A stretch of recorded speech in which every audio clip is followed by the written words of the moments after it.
ஒரு Android phone இப்படி ஒரு நம்மளை நாமளே வந்து ஐசோலேட் பண்ணிக்கிறதுக்கான வாய்ப்புகள் வந்து முன்ன கம்மியாக இருந்ததுனால வேறு வேறு விஷயங்கள்ல இதே ஒரு நினைப்பாகவும் இந்த வாய்ப்பு எப்பவுமே இருக்கிறனால பாருங்கள். இப்போ வந்து சாராயக்கடை வந்து 24 மணி நேரமும் தொடர்ந்து இருந்ததுன்னு வச்சுக்கோங்களேன். ஒரு தடவை தெளிஞ்சோடனே அடுத்து மறுபடியும் கடையில் தான் இருப்பாங்க, மறுபடியும் கடையில் தான் இருப்பாங்க. என்னென்னா ஆப்பர்ச்சுனிட்டி இருக்குது, வாய்ப்புகள் இருக்கிறதுனால என்ன ஆகும்னா இந்த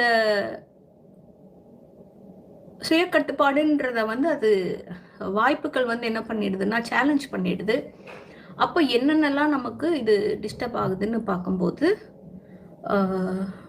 நம்மளை நாமளே வந்து ஒரு ஒரு கட்டத்துக்கு மேலே நம்மளை நாமளே தனிமைப்படுத்திக்கிறது, நம்மளை நாமளே கில்ட்டுக்குள்ளே தள்ளிக்கிறது, நம்மளை நாமளே வெறுக்க ஆரம்பிக்கிறது. என்னடா நம்ம எப்படி இருக்கோம், நம்ம வந்து ஆக்டிவாக இல்லை, பாசிட்டிவாக இல்லை, ரொம்ப